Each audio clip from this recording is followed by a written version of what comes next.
The Fighting Sullivans was not just a heartwarming homefront drama, it was a cinematic scandal built on stolen letters, a bitter Hollywood feud between its two leading ladies, and a real life lawsuit that accused a Best Picture winner of defaming an actual American family.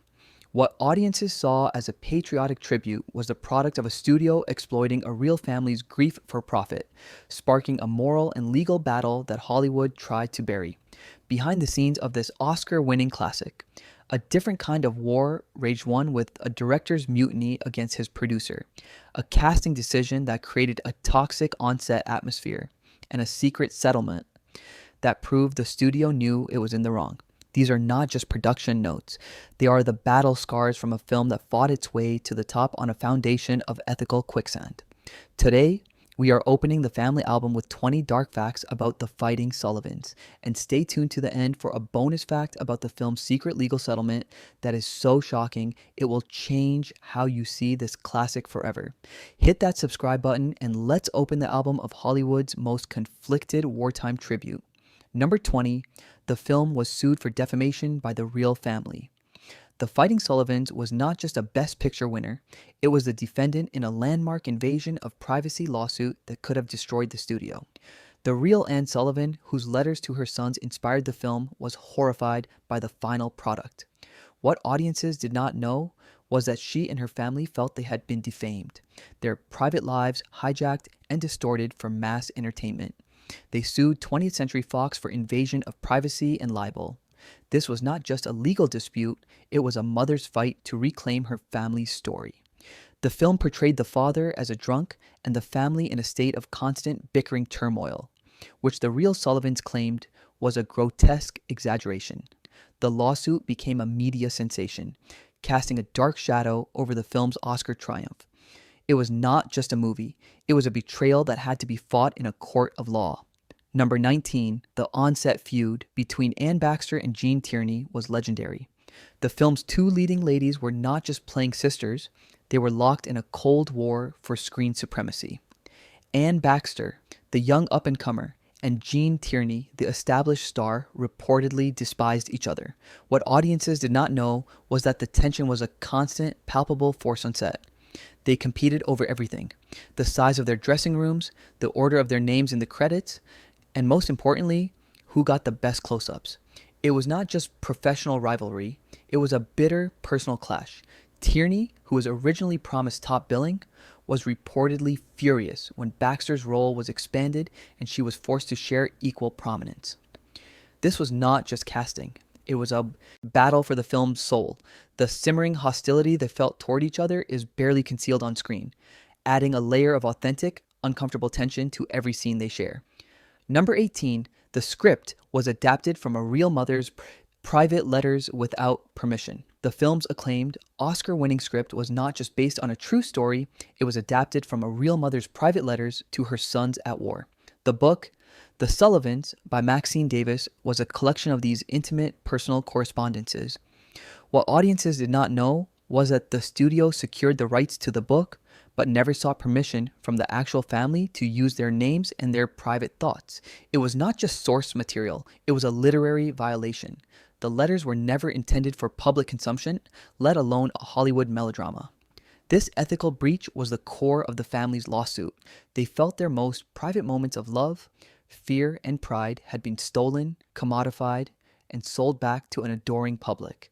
It was not just an adaptation, it was a violation of trust. Number 17, director Joseph L. Mankiewicz mutinied against producer Darryl F. Zanuck. Joseph L. Mankiewicz was not just a director, he was a writer with a fiercely protective vision for his script. This put him in direct conflict with one of Hollywood's most powerful producers, Darryl F. Zanuck of 20th Century Fox. What audiences did not know was that their relationship erupted into a full-blown war over the film's final cut. Zanuck, a master of the bottom line, wanted a shorter, more sentimental film. Mankiewicz fought for his complex, multi-generational structure and his sharp, unsentimental dialogue. It was not just a creative disagreement, it was an auteur's rebellion. Mankiewicz threatened to walk off the project multiple times, and the two engaged in screaming matches that echoed through the studio halls. Mankiewicz eventually won most of his battles, but the conflict left him exhausted and cemented his reputation as a filmmaker who would sacrifice his career for his vision. Number 16. The film deliberately portrayed the father as a drunk to create conflict. The real Mr. Sullivan was a respected figure in his community. In the film, he is portrayed as a lovable but irresponsible drunk, a source of constant worry for his wife and daughters. This was not just a dramatic choice, it was a calculated invention to create more on-screen conflict. What audiences did not know was that the screenwriters, knowing they needed more dramatic tension than simply waiting for letters, invented the father's alcoholism out of whole cloth. It was not just a character trait, it was a narrative device. This fabrication was one of the most painful points for the real family in their lawsuit, as they felt it shamed the memory of a good man. The studio's defense was that they had fictionalized the character, but to the family, it was a gratuitous smear on their patriarch's name. Number 15. The film's success was built on a foundation of wartime grief. The Fighting Sullivans was released at the height of World War II, and its success was not just due to its quality, it was a product of its timing. The film provided a powerful, cathartic experience for millions of mothers, wives, and sisters who were living the exact same story. What audiences did not know was that the studio deliberately marketed the film as a tribute to these women, using taglines like "the story of the American mother." It was not just a movie, it was a communal mourning session. The film gave a voice and a face to the anxieties of a nation, allowing audiences to weep openly in the dark for their own loved ones overseas. This emotional exploitation was a brilliant marketing strategy, but it was also a cynical one, profiting from the very real fears of its audience. Number 14. The casting of Anne Baxter was a deliberate provocation. Anne Baxter was not the first choice for the role of Mary, the younger daughter. The role was originally envisioned for a softer, more traditionally sweet actress. What audiences did not know was that director Mankiewicz fought for Baxter precisely because she had a sharp, intelligent, and slightly restless quality that would create more friction with Tierney's more stoic character. It was not just casting. It was a strategic move. Mankiewicz wanted the sisterly rivalry to be a central theme, and he knew Baxter's ambition and intellectual fire would be the perfect foil for Tierney's reserved elegance. This decision was a masterstroke of dramatic casting, but it also directly contributed to the toxic on-set atmosphere, as Mankiewicz was essentially casting an actress who would challenge his star. Number 13. The film's unique structure was considered a huge risk. The Fighting Sullivans is told in a unique, episodic structure, divided into sections based on the different letters received from the brothers. This was not just a stylistic choice, it was a massive commercial risk in 1944. What audiences did not know was that the studio was terrified that audiences would find the structure confusing and unsatisfying. Traditional films had a clear, linear narrative. This film was a mosaic, a collection of vignettes. It was not just a screenplay, it was an experiment. Zanuck pleaded with Mankiewicz to add a more conventional plotline to tie it all together. Mankiewicz refused, arguing that the letters were the plot. The fact that the film became a colossal hit with such an unconventional structure is a testament to its power and to the audience's readiness for a new kind of storytelling. Number 12, the film's final scene was reshot to be more patriotic. The film ends with a montage of American mothers from all walks of life, followed by a shot of the Sullivan family portrait, over which a superimposed image of a soldier salutes. This ending was not in the EE original cut. What audiences did not know was that after the film's initial preview, the studio, in a panic, demanded a more overtly patriotic and uplifting finale. They feared the film, which ends on a note of quiet worry, was too downbeat. It was not just a suggestion, it was a mandate.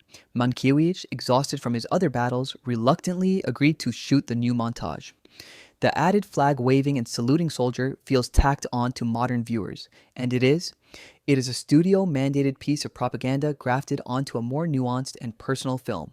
Number 11, the real family was paid a pittance for their story. Maxine Davis, the author of the Book of Letters, was a friend of the Sullivan family. She convinced them to let her publish the letters, promising them a share of the profits and a small flat fee. What audiences did not know was that this fee was a pittance of a few $100s for what would become a source material for an Oscar-winning film that grossed millions. The family, not media savvy and trusting their friend, agreed. It was not just a bad deal, it was a classic case of Hollywood exploitation. They had no idea their private lives would be turned into a major motion picture, and they received no further compensation when the film became a phenomenon. This financial injustice was a cornerstone of their lawsuit, a symbol of how Hollywood had taken everything from them and given back almost nothing. Number 10, the film's Oscar campaign was an exercise in emotional blackmail. The campaign for the Fighting Sullivans. Best Picture win was not just about promoting the film's quality, it was a masterclass in emotional blackmail. What audiences did not know was that 20th Century Fox's ads for the Academy did not focus on the acting or directing. They focused on the film's service to the country with ads featuring quotes from real mothers and soldiers. It was not just a campaign, it was a guilt trip. The implicit message to voters was, to vote against this film is to vote against the American mother and the war effort. This tactic was so effective and so manipulative that it created a new playbook for how to market important films during award season. Number 9. The film was banned in certain parts of Europe for being too American. While the film was a patriotic juggernaut in the United States, its reception in Europe was complicated and in some places hostile. What audiences did not know was that the film was briefly banned in Vichy France and other Axis-occupied territories for its overtly pro-American and pro-family propaganda.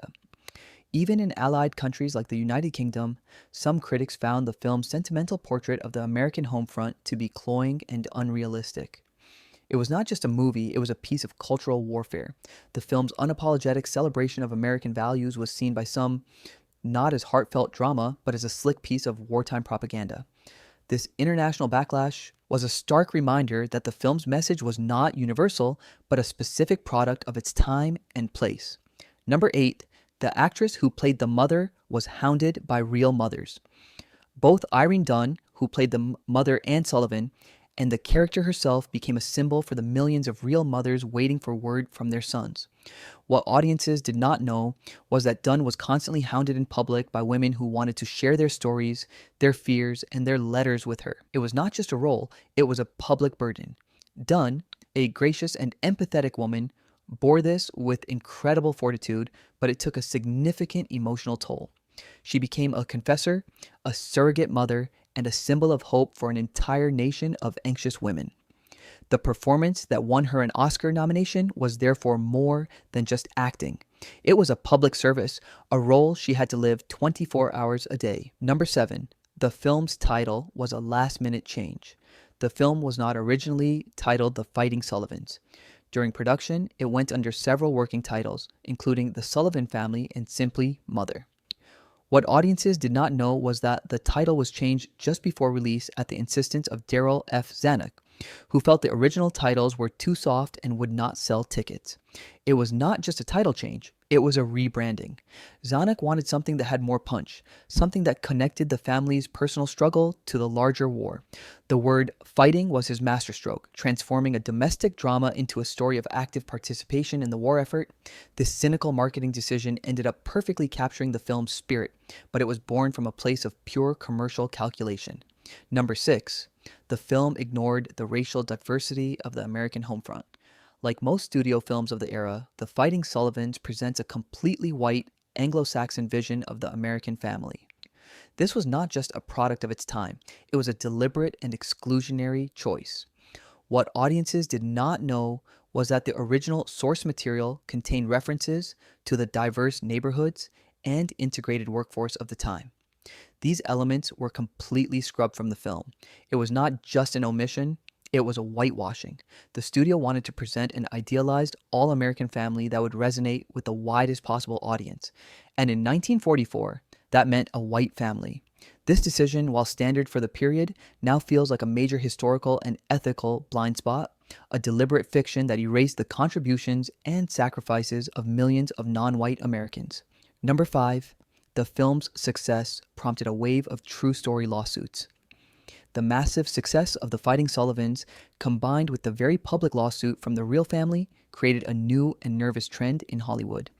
Studios became terrified of being sued for defamation. What audiences did not know was that for years after, studios began adding disclaimers to the credits of films based on a true story, explicitly stating that names and characters had been fictionalized.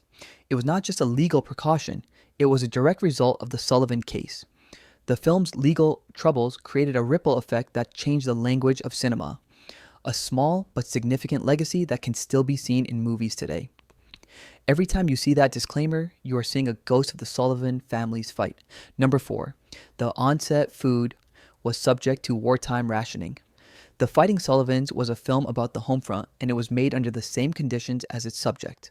The cast and crew were subject to the same rationing of food, gasoline, and other resources as the rest of the country. What audiences did not know was that the studio commissary had to get creative with its meals due to shortages of meat, sugar, and coffee. It was not just a detail, it was a daily reality. The actors' food on set was often bland and repetitive, a constant, mundane reminder of the sacrifice the nation was making. This shared experience of rationing undoubtedly influenced the performances, grounding the cast in the very reality they were trying to portray. The film was not just about the war, it was made of the war. Number 3, the film's cinematographer was fired mid-production. The film's beautiful, soft-focus look is one of its most praised elements, but it was not shot by the cinematographer who started the project. Arthur C. Miller, a respected cameraman, was fired by director Mankiewicz just a few weeks into filming. What audiences did not know was that the two had a fundamental disagreement over the film's visual style. Miller wanted a crisper, more realistic look, while Mankiewicz, aiming for a more ethereal, nostalgic feel, wanted a dreamier, gauzier visual approach. It was not just a creative difference, it was a firing offense. Mankiewicz, in his typical My Way or the Highway mode, replaced Miller with Leon Shamroy, who perfectly captured the desired hazy, sentimental glow. The look of the film is a direct result of this behind-the-scenes power play. Number 2, the film almost ruined the reputation of its source author. Maxine Davis, the author of the Book of Letters, initially enjoyed the fame and attention the film brought her, but as the lawsuit dragged on and the public perception of the Sullivan story became tainted by scandal, her reputation suffered immensely. What audiences did not know was that she was seen by many in her community as a traitor, a woman who had profited from her friend's private pain and then abandoned her when the studio's lawyers took over. It was not just a side effect, it was a social pariahing. Davis spent years trying to rebuild her reputation, arguing that she had only ever wanted to honor the family. The film, which should have been her triumph, became her albatross, a cautionary tale about the dangers of mixing friendship with Hollywood business. Number 1. The film's real tragedy is that it is a lie. The ultimate, most shocking fact about the Fighting Sullivans is that the story it tells, for all its emotional truth, is a fabrication. The real Anne Sullivan was not the constantly worrying, fretting woman portrayed by Irene Dunne. By all accounts, she was a pillar of stoic strength and optimism, the rock of her family. What audiences did not know was that the film took the private anxieties from her letters and projected them as her entire personality, ignoring the resilience and faith that were equally a part of her character. It was not just a fictionalization, it was a complete misrepresentation of the woman. The film's central tragedy is not the sons at war, it is that it stole the true legacy of a real mother, replacing her strength with a more cinematic and ultimately more palatable version of female vulnerability. The film we love is built on the foundation of this lie. Bonus fact, the studio secretly paid the family a settlement after losing the case. The most shocking secret of all is how the lawsuit was truly resolved. The Sullivan family officially lost their case in 1945, with the court ruling that the film had sufficiently fictionalized the characters. What audiences did not know was that 20th Century Fox, terrified of the bad publicity and the potential for a higher court to overturn the decision, quietly paid the family a substantial settlement out of court. The agreement was confidential, with a clause that forbade the family from ever speaking about it publicly. It was not just a legal outcome, it was a confidential admission of guilt. The studio knew it had acted unethically, and it paid to make the story go away. This secret settlement is the final, damning piece of evidence, proving that even in victory, Hollywood knew it had lost the moral war. The Fighting Sullivans stands today not just as a classic film, but as a complex ethical artifact. It is a movie that simultaneously captures a genuine emotional truth while being built on a foundation of falsehood and exploitation. What we see on screen is a powerful and moving portrait of a family at war, but behind it is a story of a real family whose privacy was violated, whose name was tarnished and whose story was stolen for profit. The film's legacy is a dual one. On one hand, it is a beautifully crafted, emotionally resonant film that provided comfort to a nation at war and deservedly won the highest honors. On the other hand, it is a stark reminder of Hollywood's capacity for cruelty, its willingness to sacrifice individual truth for a compelling narrative, and its power to rewrite history. The next time you watch The Fighting Sullivans, remember the real family, the lawsuit, and the secret settlement. Remember that the tears you shed are for a character, but the pain behind the story was real. Because in the fight for cinematic truth, the first casualty is often the story itself.